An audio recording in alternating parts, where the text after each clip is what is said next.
Bienvenue à tous dans notre émission avec nos amis les Calaisiens du SAS Coluche. Bienvenue au Tour de France. Merci beaucoup.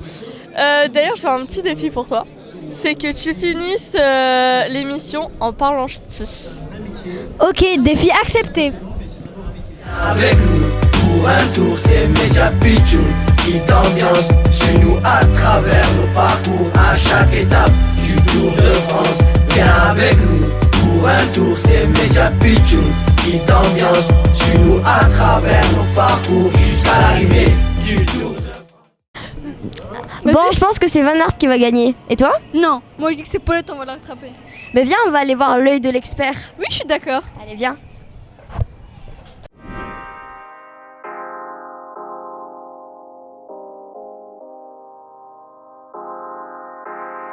Du coup, c'est Wout Van Aert qui a gagné et moi j'étais pour lui du coup. Et est-ce que vous pouvez nous dire ce qui s'est passé dans cette étape, s'il vous plaît? Ouais, ça s'est animé surtout sur la fin de l'étape. On a dû attendre la dernière ascension du Cap Blanc-Nez pour voir l'équipe de Wout Van Aert faire exploser le peloton. Et Wout Van Aert a vraiment fait une grosse démonstration ensuite en terminant tout seul l'étape. Et bravo à lui, parce que les maillots jaunes, il était l'un des favoris. Il a réussi à faire ce qu'il voulait et bravo. Et bravo à toi d'avoir pronostiqué parce que c'est pas si facile. Merci beaucoup. Alors, merci, on dit merci. Merci. Moi, on dit mi. Mi. Ah mais ils font quoi là? Moi, on dit ti. Ti. Bon les filles, quand vous galérez, En l'interview du jour.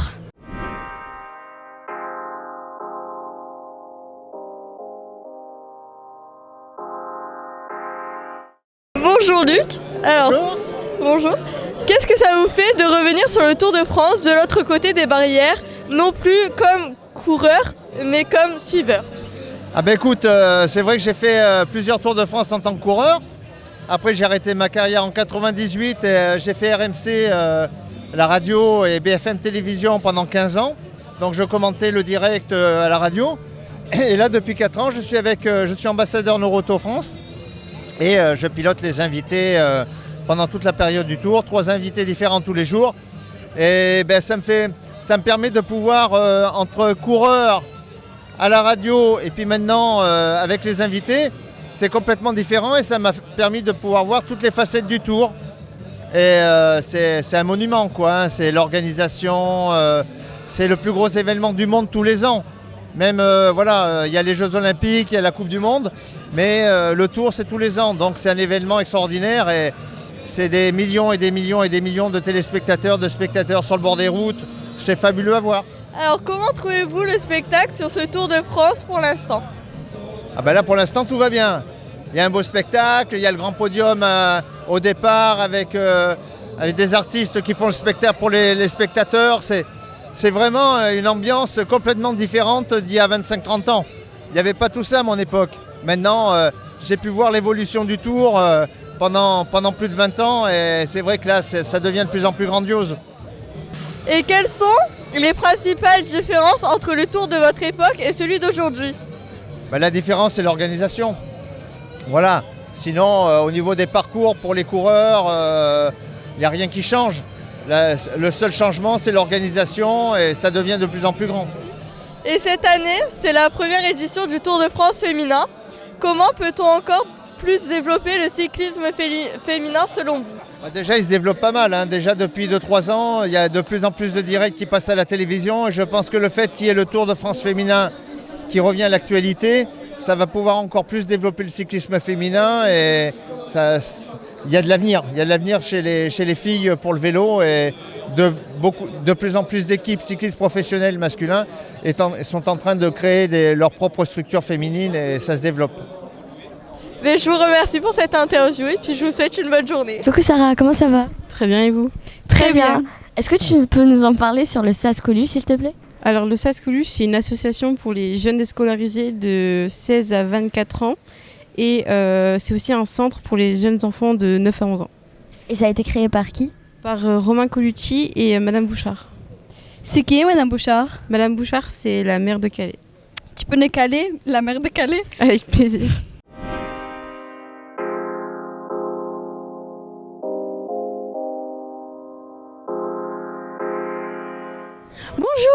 Bonjour.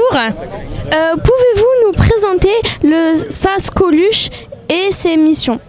Oui, bonjour. Alors, je m'appelle Natacha Bouchard, je suis le maire de la ville de Calais. Et en fait, dans ma commune, je me suis aperçue qu'il y avait un certain nombre de jeunes qui ne souhaitaient pas intégrer les structures qui étaient prévues à leurs effets parce que trop institutionnelles. Et donc qui n'osaient pas en fait pousser la porte pour qu'on puisse les aider à notre façon sans à devoir les juger. Donc le SAS Coluche, c'est un lieu où les jeunes décrocheurs peuvent pousser la porte et ils sont accompagnés avec un coach qui leur permet en fait de pouvoir mieux s'apprécier personnellement et puis construire aussi un projet de vie. Voilà, pour cela, ils prennent le temps de pouvoir participer à différents projets pour savoir à un moment donné ce qu'ils aimeraient faire comme profession dans le futur. Comment cette idée est-elle née et depuis combien de temps cela dure? Le projet en fait a vu le jour en 2017 et il faut savoir que j'ai réfléchi à ce projet dès 2014 quand je voyais en fait dans la rue des jeunes qui se semblaient en fait perdus, isolés et qui ne voulaient pas aller dans les dispositifs, les institutions ou qui ne voulaient plus reprendre l'école. Donc plutôt que de les laisser seuls errant dans la rue, j'ai eu l'idée d'un accompagnement à part. Voilà pourquoi ça s'appelle le SAS, parce que c'est en fait entre un dispositif de convenu et puis un dispositif dans lequel où on apprend mieux à se connaître. Et voilà pourquoi on appelle ça le SAS. C'est entre la partie de soi-même où on n'était pas bien et la partie où on monte son projet professionnel. C'est cette partie de SAS où on apprend à mieux se connaître et à se valoriser et à apprendre en fait ce qu'on veut faire dans la vie.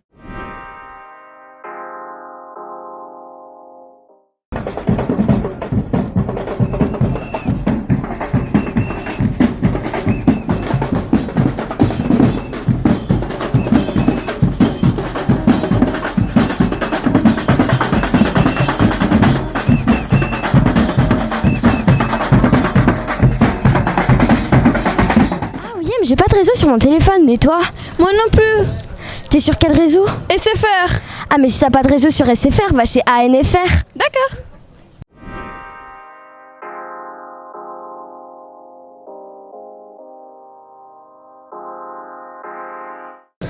Pouvez-vous nous présenter l'ANFR? Oui, bien sûr. Donc l'ANFR, c'est l'Agence nationale des fréquences. Donc c'est une agence gouvernementale qui s'occupe de toute la gestion des fréquences radioélectriques en France. Et donc là, actuellement, ici, nous sommes sur le Tour de France suite à une demande de l'organisateur du Tour de France, donc Amaury Sport Organisation. Et donc nous sommes là sur toutes les zones techniques arrivées pour contrôler toutes les fréquences radio, pour les médias, pour la sécurité, pour que tout se passe bien dans la diffusion de la course du Tour de France. Vous avez plein de machines assez surprenantes. À quoi servent-elles?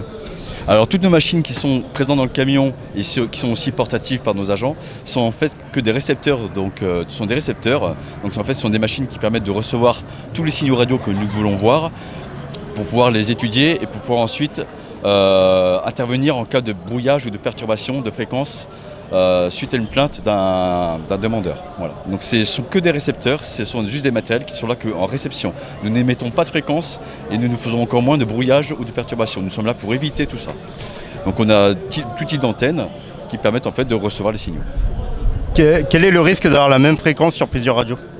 Et le risque c'est que les gens ne se parlent pas. En fait, c'est que nous on est là pour faire un plan général de toutes les fréquences radio et que on n'est pas à l'abri qu'un petit média qui soit français ou étranger vienne sur la zone sans avoir fait une demande au préalable et qui ensuite puisse être sur une fréquence qui est déjà attribuée à un média et pourrait intervenir ou brouiller l'une des fréquences déjà attribuées à un média.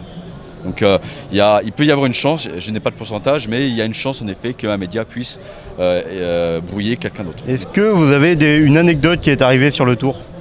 Oui, on a une anecdote. C'est que là, comme vous pouvez voir ici, la nacelle là-haut. La nacelle ici, en fait, c'est l'année dernière au Tour de France pour le grand départ à Brest, donc l'arrivée à Landerneau.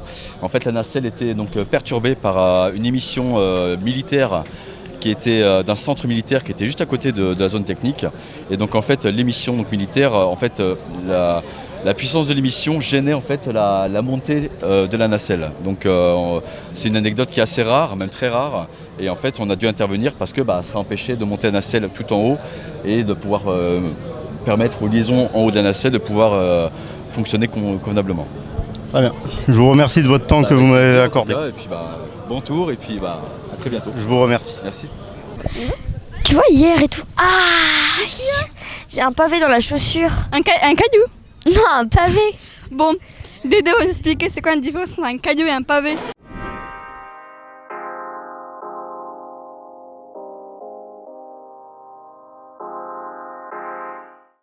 Coucou Dédé.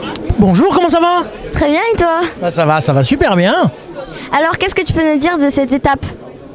Eh bien, c'est une étape très particulière puisqu'on sera sur une étape qui va incorporer une vingtaine de kilomètres de secteur pavé, un peu comme sur un Paris-Roubaix. D'ailleurs, on empruntera beaucoup de secteurs pavés qui sont communs au Paris-Roubaix, en particulier un qui est vraiment un que j'aime beaucoup, qui est celui du pont Gibus, là en l'honneur de Gilbert Duclos-Lassalle qui l'avait emporté il y a quelques années, dans le milieu des années 90. Alors c'est une étape spéciale puisqu'elle va avoir des routes normales, comme sur une étape classique, et puis vers la fin de l'étape, 11 secteurs pavés, plus ou moins longs, le plus long en faisant 2,8 km.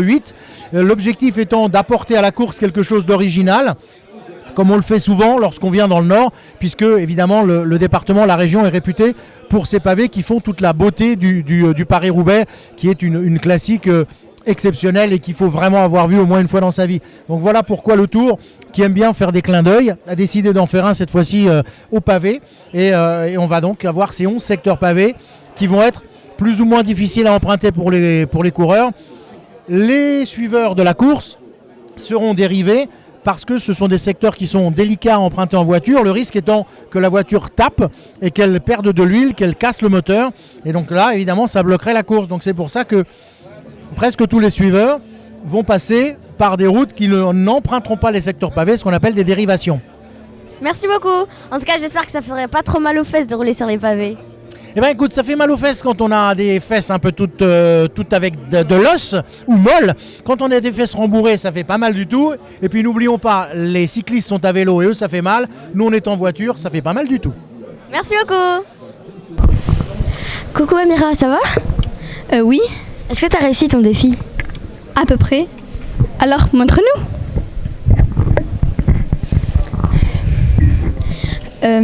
Attends. Merci El Schnorr. Mi Jarprend El Karet.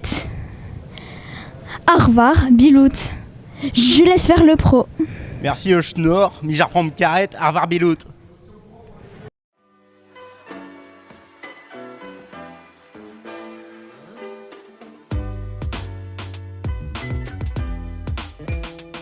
C'est parti pour un tour, entrer dans la légende, en bas de nos tours de France, vise l'horizon total dépaysement. Par rapport qu'une équipe de reporters t'attend au tournant. Viens on change d'air, du sérieux et de la déconne. À gravir des cols, en faire des tonnes. Media Pitchoun, c'est l'équipe au maillot jaune. Faut pas paniquer, fair play, respect.